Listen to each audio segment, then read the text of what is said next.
زمانے بھر میں یہ قاعدہ ہے کہ جس کا کھانا اسی کا گانا۔ حضرت حکیم الامت فرماتے ہیں کہ زمانے بھر میں یہ قاعدہ ہے کہ جس کا کھانا اسی کا گانا، تو جن کا ہم کھا رہے ہیں انہی کے پھر گیت ہم گا رہے ہیں۔ کائنات ارضی اور سماوی پر سب سے بڑا، سب سے شاندار، سب سے خوبصورت، سب سے ٹھنڈا، سب سے امن والا جو انقلاب ہے وہ میرے نبی پاک نے برپا فرمایا۔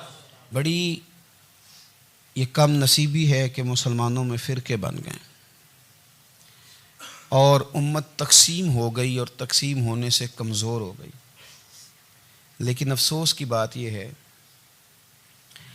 کہ لوگ اس بات کو سمجھنے سے عاری ہیں کہ عید میلاد النبی صلی اللہ تعالیٰ علیہ وسلم تو امت اس بات کے شکر کے طور پہ مناتی ہے کہ اللہ نے ہمیں اپنے نبی کا غلام بنایا۔ آؤ میں تمہیں مسلم شریف پڑھ کے سناتا ہوں، اور راوی بھی وہ بندہ جو ہر وقت حضور کے قریب رہتے تھے، حضرت انس بن مالک رضی اللہ تعالیٰ۔ آپ فرماتے ہیں مجھے وہ دن بھولتا ہی نہیں، میں بھلا سکتا ہی نہیں جس دن میرے نبی پاک مکے سے ہجرت کر کے مدینہ طیبہ تشریف لائے۔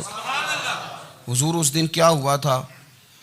تو حضرت انس بن مالک فرماتے ہیں ساری بیبیاں چھتوں پہ چڑھ گئیں، ساری عورتیں اپنے اپنے کام میں مصروف ہوتی ہیں، کوئی کسی وجہ سے چھت پہ چڑھ جائے تو چڑھ جائے، ساری کٹھی تب بھی چڑھتی ہیں جب گلی میں کچھ اور ہو، جب کوئی انوکھی بات۔ ساری بیبیاں چھتوں پہ چڑھ گئیں، بچے درختوں کے ساتھ چمٹ گئے، اور فرماتے ہیں کہ 70 کے قریب لوگ حضور کی سواری کے آگے تھے اور باقی سینکڑوں کی تعداد سے سواری کے پیچھے تھے، اور فرماتے ہیں یہ الگ منظر تھا۔ اور یہ مسلم شریف میں نعرہ موجود ہے، مسلم شریف میں یہ صحیح مسلم میں موجود ہے کہ جب حضور مدینے آ رہے تھے تو مدینے والے نعرہ لگاتے تھے یا محمدہ یا رسول اللہ، اور چلتے ہوئے لگا رہے تھے یا محمدہ یا رسول اللہ کا وہ نعرہ لگا رہے تھے۔ اور پھر حضرت انس بن مالک فرماتے ہیں یہ دو منظر یہ تھے، ایک تیسرا منظر بھی تھا۔ مدینہ شریف کے اندر کچھ قبیلے تھے، آج بھی ایسا ہونا نہیں چاہیے، یہ اسلام نہ صرف اس کو ناپسند کرتا ہے بلکہ اس کی تردید کرتا ہے۔ چھوٹی برادری بڑی برادری آج بھی تقسیم ہے، نہیں ہونی چاہیے۔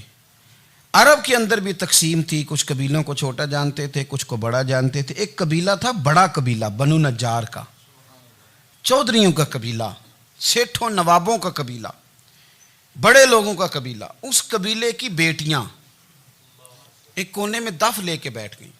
نبی پاک صلی اللہ تعالیٰ علیہ وآلہ وسلم کے غلاموں بات کو سمجھیں۔ ایک منظر یہ کہ عورتیں چھتوں پہ، آج ہم منع کریں گے کیونکہ یہ پردے کی آیتیں نازل ہونے سے پہلے کی بات ہے، اب آیتیں آ گئیں، اب ہم یہ اجازت نہیں دیتے۔ عورتیں چھتوں پہ چڑھ گئیں، مرد گلیوں میں نعرے لگانے لگے، اور بنو نجار قبیلے کی بیٹیاں، چھوٹی بچیاں وہ ایک کونے میں دف لے کے بیٹھ گئیں اور وہ پڑھنے لگیں طلع البدر علینا۔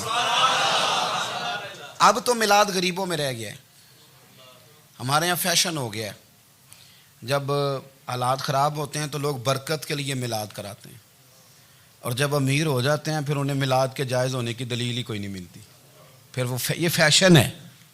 بندہ تھوڑا سا پڑھ جائے نا دو چار چیزیں تو ہر چیز کو غلط کہنا اس کی طبیعت ہوتی، پھر یہ فیشن ہے کہ میری سوسائٹی نہیں ہو گئی، کتابیں نہیں ہو گئیں، فرنیچر نیا ہو گیا، دوست نئے ہو گئے، تو مذہب وہی پرانا۔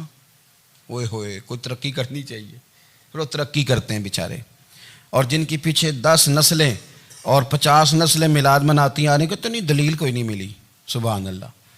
جن کی دادی وضو کر کے کھیر پکاتی تھی 11ویں کی، جب امیر ہو جاتے ہیں تو انہیں 11ویں پکانے کی دلیل ہی نہیں ملتی۔ اب آپ امیر ہو گئے میرے بھائی، آپ کا فیشن ہے، یہ طبیعت کا حصہ ہے۔ آپ چاہتے ہیں کہ میں وہ کام کروں جو درویش لوگ، سادے لوگ نہیں کرتے، تم اپنے معاملات کو بچانے کے لیے نعرے لگاؤ تو تمہارے پاس ساری دلیلیں ہیں، لیکن یہ تمہارا نصیبہ ہے کہ تم جھوٹوں کے نعرے لگاتے ہو، لیکن یہ غریبوں کا نصیبہ ہے کہ میلاد والے رسول کا نعرہ لگا۔ یہ غریب کا حصہ ہے۔ لیکن وہ بنو نجار کی بچیاں غریب نہیں، امیر گھرانے سے تھیں۔ انہوں نے جو بات کی اس کو حفیظ جلندری نے لکھا۔ مرحوم کہنے لگے کہ وہ ننھی بچیاں، چھوٹی بچیاں تھیں، کہتے وہ ننھی بچیاں وہاں بیٹھ کر دف بجاتی تھیں اور رسول پاک کی جانب اشارے کر کے گاتی تھیں، اور لوگوں سے کہتی تھیں کہ یہ کو ہمارا پیشہ نہیں دف بجانا، ہم تو چودھریوں کی بیٹیاں ہیں، ہم تو بڑے خاندان سے ہیں۔ وہ ننھی بچیاں جو بیٹھ کر وہاں دف بجاتی تھیں، رسول پاک کی جانب اشارے کر کے گاتی تھیں اور کہتی تھی ہم ہیں بچیاں نجار کے عالی گھرانے کی، خوشی ہے آمنہ کے لال کے تشریف لانے، ہمیں بڑی خوشی ہے آمنہ کے لال کے، خوشی ہے آمنہ کے لال کے، خوشی ہے آمنہ کے لال کے، ہمیں خوشی ہے آمنہ کے لال کے تشریف، خوشی ہے بس آمنہ کے لال کے تشریف۔ نبی پاک صلی اللہ تعالیٰ علیہ وآلہ وسلم سے امت کا جذباتی رشتہ ہے۔ یہ پہلے دن سے ہی ابو جہل کب منع کرتا تھا کسی مسلمان کو کہ خانہ کعبہ میں نماز نہ پڑھو، کہتا پڑھو۔ حضرت صہیب ابن سنان رومی سے اس نے کہا کہ آپ اپنے طریقے کے مطابق، مسلمانوں کے طریقے کے مطابق کعبے کے اندر نماز پڑھیں، جو مرضی کریں۔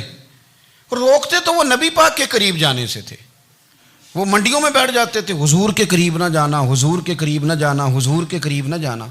میری بات کو آپ سمجھے اور ہمیشہ یاد رکھیں، امت کا نبی پاک سے جذباتی رشتہ، جذباتی۔ یہ جو رسول اللہ کی امت ہے یہ گناہگار ہو سکتی ہے پر اپنے نبی کی غدار نہیں ہوتی۔ میں آپ کو صحیح کہہ رہا ہوں۔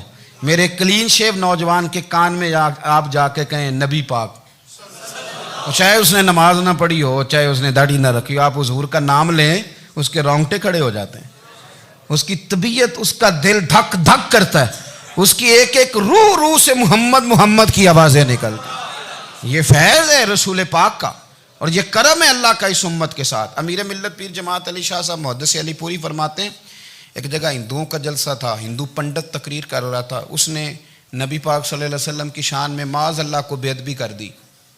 مسلمان تھے ہی نہیں، ایک مسلمان تھا، وہ ملنگ نہیں ہوتے دوری ڈنڈے والے، اس کے پر رنگین ڈنڈا تھا، وہ کہیں دور بیٹھا تھا، تو اس نے سن لی اسپیکر چل رہا تھا، تو وہ ڈنڈا لے کے تو سٹیج پہ چڑھ آیا۔ وہ کہتا ہے میں نے پنڈت کے سر میں مارا ایک ہی ہے پر مارا ذرا صحیح کر کے، وہ ڈھیر ہو گیا، لوگوں نے گرفتار کر لیا، جیل میں چلا گیا۔ پیر صاحب کہتے ہیں میں ملنے گیا، بندے کو بسم اللہ بھی سیدھی نہیں پڑھنی آتی، سورۃ اخلاص بھی ٹھیک نہیں آتی، اسے ربنا آتینا دعا نہیں کر سکتا، ملنگ ہے۔ میں ملنے گیا اور میں نے کہا یار نہ تو نماز پڑھے، نہ داڑھی رکھے، نہ تو مسجد جائے، پر تو نے کمال کر دی۔ تو کہتے ہیں پیر صاحب چھم چھم رویا اور پنجابی میں کہنے لگا پیر صاحب میں گناہگار ہاں پر اپنے نبی دا غدار تے نہیں نا۔ یہ گناہگار اور غدار میں فرق ہوتا ہے، میں گناہگار ہوں پر یہ تو نہیں نا کسی کی ضرورت کہ میرے سامنے میرے نبی کے بارے میں بات کر جائے اور ساڈی اچھی تے سچی سرکار نو گل کر جائے۔ یہ بات آپ سمجھیں، دشمن احمد پہ شدت کیجئے، ملحدوں سے کیا مروت کیجئے، شرک ٹھہرے جس میں تعظیم رسول، اس برے مذہب پہ لعنت کیجئے، اور مثل فارض زلزلے ہوں نجد میں ذکر آیات ولادت کیجئے اور یا رسول اللہ کی کثرت کیجئے۔ نبی پاک کا پیار امت کے لیے سرمایہ حیات ہے۔ رسول پاک کے ساتھ امت کا والہانہ رشتہ ہے۔ نبی پاک کے ساتھ والے حضرت خبیب کو گرفتار کر لیا مکے والوں نے، اس وقت غربت تھی اسلام پر، مکے میں سارے لوگ اکٹھے ہو گئے اور چوک میں پھانسی دینے لگے حضرت خبیب کو۔ کہنا آسان ہے، کرنا بڑا مشکل ہے، بندہ جیل میں الجھ جائے تو میں نے بڑے بڑے سیانے لوگ معافیاں مانگتے دیکھیں، بڑے بڑے لوگ کہتے دیکھے ہیں کہ یہ کام بڑا، قید تنہائی بذات خود ایک مصیبت ہے۔ آپ کو اکیلا رہنا پڑ جائے نا، یہ لاک ڈاؤن ہوا ہے تو لوگ نفسیاتی مریض بن گئے، اکیلے رہنا، تنہا رہنا کوئی چھوٹا کام ہے۔ حضرت خبیب اکیلے اور مکے کا دور اور چاروں جانب کافر، اور چوک میں جب پھانسی پہ لٹکایا جانے لگا تو ابو سفیان بولے اور بول کے کہنے لگے یار بندہ کوئی کام کر کے بڑا پچھتاتا بھی ہے کہ یار نتیجہ کیا نکلا، تو معاذ اللہ آپ کا بھی نتیجہ تو پھانسی ہے، تو آپ کا کیا خیال ہے؟ یہ آپ یقین کریں کہ لوگ صحیح صحیح ساتھ چلتے ہیں، تھوڑی سی دشواری اٹھانی پڑ جائے تو کہتے ہیں میں گاڑی ٹھیک تھا، پر انہی پتھروں پہ چل کے اگر آ سکو تو آؤ، میرے گھر کے راستے میں کوئی کہکشاں نہیں ہے۔ لوگ نا میٹھا میٹھا کھانا چاہتے ہیں، تھوڑا کڑوا آ جائے تو مصیبت بن جاتی، کہتے ہیں سارے فلانے سے پیار کریں گے تو میں کروں گا، سارے مخالفت بھی کریں گے تو ہم انشاءاللہ پیار ہی کریں گے۔ یہ کیا بات ہوئی کہ ہم زمانے کا رنگ دیکھ کے چلیں گے؟ اب بعض لوگ پچھتا رہے ہوتے ہیں حضرت خبیب سے کہا، ابو سفیان نے ابھی کلمہ نہیں پڑھتے تھے، کہنے لگے تو اس وقت پھانسی پہ لٹک رہا ہے اور تیرے نبی مدینے میں اور آرام میں اور ان کے صحابہ آرام میں، اہل بیت گھر میں، تیرے ذہن میں اگر اس وقت یہ بات ہو کہ اس وقت تیری جگہ پہ وہ ہوتے معاذ اللہ، تو پھر کیا ہوتا؟ مجمع غیروں کا، علاقہ غیروں کا، یہ ٹائم آیا تھا اب نعرہ رسالت لگانے کا، اب ٹائم آیا حضرت خبیب نے نعرہ رسالت لگانا ہے، پر لگانا کس طرح ہے کہ کافر یاد رکھیں۔ حضرت خبیب سے کہنے لگے اگر تیری جگہ حضور ہوتے تو پھر تیرا کیا خیال ہے معاذ اللہ؟ تو حضرت خبیب کہنے لگے تم ابھی بھی نہیں سمجھے؟ ٹھیک ہے میں مکے میں اکیلا ہوں، سارے لوگ مدینے میں ہیں، پر میں پچھتا نہیں رہا، میں تو فخر کر رہا ہوں، میں فخر کر رہا ہوں اس لیے کہ چوری کر کے جان نہیں دے رہا، مدینے والے کی عزت پہ جان دے رہا ہوں، میں فخر کر رہا ہوں۔ فرمایا سن، تو کہتا ہے تیری جگہ حضور ہوتے اور تم انہیں یہاں معاذ اللہ پھانسی پہ لٹکاتے۔ فرمایا سن، میں تو یہ بھی پسند نہیں کرتا کہ میں گھر میں بیٹھا ہوں اور میرے نبی کو ہلکا سا کانٹا بھی چبھ جائے، ہمارا اپنے نبی سے محبت کا رشتہ ہے، ایک کانٹا بھی حضور کے قدم مبارک میں چبھے ہمیں برداشت۔ مجمع ان کا تھا، نعرے لگ رہے تھے، ہم نے مسلمان پکڑ لیا، لیکن حضرت خبیب نے اکیلے، اللہ کرے آپ کو میری بات کی سمجھ آئے، اللہ کرے آپ کو سمجھ آئے، اکیلے جب پھانسی کے تختے کے قریب نعرہ لگایا نا کہ میں تو کانٹا بھی نہیں چبھنے دوں گا اپنے نبی کو، اب سارے ہار گئے، اب اس ایک جملے نے نا ان کو شکست خوردہ کر دیا، اب بول کچھ نہیں سکتے تھے، گردنیں جھک گئیں، اور جب سناٹا چھایا تو ابو سفیان ساتھ والے سے کہنے لگا باقی ساری باتیں اپنی جگہ پر ہیں، پر اصحاب محمد سے پیار تو بڑا ہی کرتے ہیں نا، اور وہ کچا رنگ للاری والا جیڑا چڑھ دا تے لیندا رہندا، اے عشق تیرے دا رنگ محمد چڑھ جائے پھر نہیں لیندا۔ کہا یار پیار تو یہ کرتے ہیں نا، اس میں کوئی شک والی بات؟ اس پیار سے کافر ڈرتا ہے۔ نبی پاک کے ساتھ جذباتی وابستگی، حضور کے ساتھ غلاموں کا جذباتی رشتہ، اور نبی پاک صلی اللہ تعالی علیہ وسلم کی آمد پر تشکر کے جذبات۔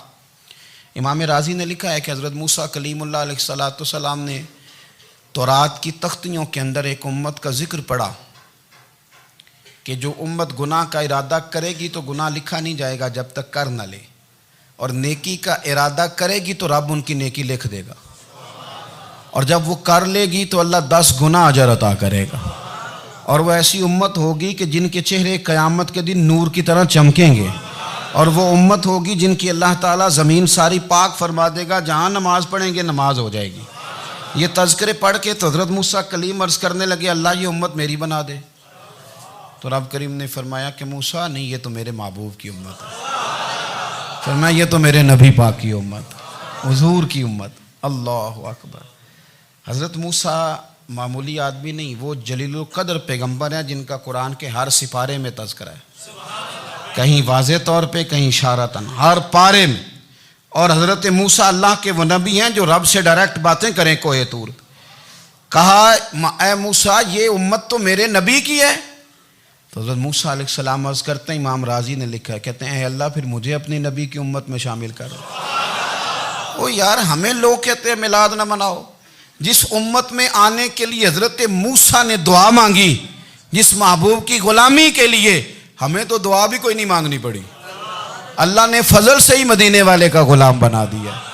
تو ہم حضور کے تذکرے نہ کریں، ہم تشکر نہ کریں، ہم نبی پاک صلی اللہ تعالی وسلم کی نعت نہ پڑھیں، ہم حضور کے آنے پر جشن کا اظہار نہ کریں، ہر وہ جائز طریقہ جس سے اظہار خوشی ہو سکے وہ میلاد پہ کرنا چاہیے، اور اس کے لیے اسباب بنانے چاہیے۔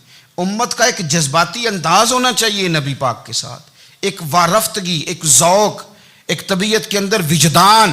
نعرہ مطلب اس طرح نہ ہو کہ بس چل رہا ہے کام، میں نہیں ہوں قائل، میں کہتا ہوں پہلے تو کوئی لگائے نا، اور پھر نعرہ جب لگتا تھا نا تو مسلمانوں کے یہاں نعرہ لگتا تھا تو بڑے بڑے لوگ کانپ جاتے تھے۔ صوفیاء نے لکھا ہے کہ حضرت عمر نے جب کلمہ پڑھا نا تو 39 بندے کلمہ پڑھتے تھے، تو نبی پاک نے رات کو دعا مانگی، اے اللہ عمر کو مسلمان کر کے اسلام کو عزت دے۔ حضرت عمر سویرے آ گئے، میں وہ تفصیل میں نہیں جاتا، بات لمبی۔ حضرت عمر جب آئے نا اور انہوں نے آتے جب کہا نا کہ میں کلمہ پڑھنے آیا ہوں، تو حضور اتنے راضی ہوئے کہ نبی پاک نے کہا اللہ اکبر، تو صحابہ نے نعرے لگائے اللہ اکبر اللہ اکبر، یعنی 40 لوگ مسلمان ہوئے تو نعرے لگے ہمارے صوفیاء کہتے ہیں حضرت عمر کے آنے پر جب نعرے لگے تو بتاؤ کہ وہ تو نعرہ تکبیر لگا، نعرہ رسالت کیوں نہیں لگا؟ تو کہتے ہیں گویا ہمیں حضور نے یہ سمجھایا ہے، حضور کے اشاروں نے سمجھایا ہے کہ میں اب اپنے نعرے خود تو نہیں نہ لگاؤں گا، میں نے تو اللہ اکبر کہہ دیا، عمر آ گیا ہے میرے نعرے لگاتا رہے گا، نعرے لگیں گے۔ حضرت عمر نے پہلے دن ہی کہا کہ حضور آپ سچے رسول ہیں تو چھپ چھپ کے نماز کیوں پڑھیں؟ شروع ہو گئے نعرے، حضور آپ سچے ہیں تو چھپ چھپ کے نماز کا کیا معنی ہو؟ تو حضور نے فرمایا تیرا کیا ارادہ؟ عرض کی حضور سارے نہیں، ایک میں ایک امیر حمزہ، ایک لائن کے آگے وہ لگ جائے، ایک کے آگے میں لگ جاؤں، اور باقی مسلمان جتنے ہیں کل 40 تھے، پیچھے 18 19 بچیں گے، تو ایک لائن میں وہ ہو جائیں، ایک میں آگے ایک میں امیر حمزہ ہو، ایک میں ہوں، تو دیکھ لیتے ہیں یہ ہمیں نماز کیسے نہیں پڑھنے دیتے۔ ہاں دیکھ لیتے ہیں، آئے نا میدان میں، ادھر آ ستمگر ہنر آزمائیں تو تیر آزما ہم جگر آزمائیں، اور غلامان محمد جان دینے سے نہیں ڈرتے، یہ سر کٹ جائے یہاں رہ جائے کچھ پرواہ نہیں کرتے۔ فرمایا ابھی پتہ چل جاتا ہے نا، ایک لائن میں حضرت امیر حمزہ ہو گئے، ایک میں حضرت عمر ہو گئے۔ پہلے یہ مارتے تھے جو حرم شریف میں مسلمانوں کے طریقے پہ نماز پڑھتا تھا، یہ جلوسوں کی بڑی برکت ہے، اندر بیٹھے رہے نا چپ کر کے، نکل جائیں تو پتہ کچھ بھی نہیں چلتا۔ جب نکلتے ہیں نا لوگ کہتے ہیں جلوس کیا معنی ہے، تو میں بتاتا ہوں نا جلوس کا معنی کیا ہے۔ حضرت عمر نے باہر نکلے 2 لائنوں کا جلوس، لمبا بھی کوئی نہیں، بندے بھی 40، اور جناب فاروق اعظم باہر نکلے تو عمر کا نعرہ، عمر کا، حضرت عمر نے یوں کر کے آستینیں بازو کی چڑھا لیں، اور اپنے گلے میں جو ان کے رومال تھا نا اس کو یوں سینے پہ باندھا، اور اس ہاتھ میں تلوار تھی تو یوں کر کے باہر لہرائی، کہنے لگے او مکے کے کافرو ادھر آؤ میرے سامنے، جس نے اپنی بیوی بیوہ کرانی ہو، جس نے بچے یتیم کرانے ہوں، وہ آئے میدان میں، مصطفیٰ کے غلام آج سڑکوں پہ نکل آئے میدان میں ہمارے سامنے ہمارا مقابلہ کرے، آئے نا میدان میں، ہم نکلے ہیں، اب ہم یہاں کعبے میں اعلانیہ نماز پڑھیں گے، ہم پڑھیں گے، طاقت ہے تو آؤ نا ہمارا مقابلہ کرو، آؤ۔ کفر بذات خود بہت بڑا جھوٹ ہے، اور جھوٹ کے پیر، بس 2 بندے نکلے تلواریں لے کے آگے، تو پھر حضرت عمر نے اعلانیہ نماز پڑھوائی خانہ کعبہ۔ تو میرے بھائی رسول اللہ صلی اللہ علیہ وسلم کے غلام تو جب نعرہ لگاتے تھے تو ہو ہی کمال جاتا تھا۔ پھر بریلی کے امام بولے، کہنے لگے پیش حق مجدہ شفاعت کا سناتے جائیں، حضور قیامت کے دن آگے نا ہمارے آگے خوشخبری دیں گے، کہیں گے تم فکر نہ کرو، آ جاؤ میں تمہیں بخشواتا ہوں، میں تمہاری سفارش، آ جاؤ پیچھے۔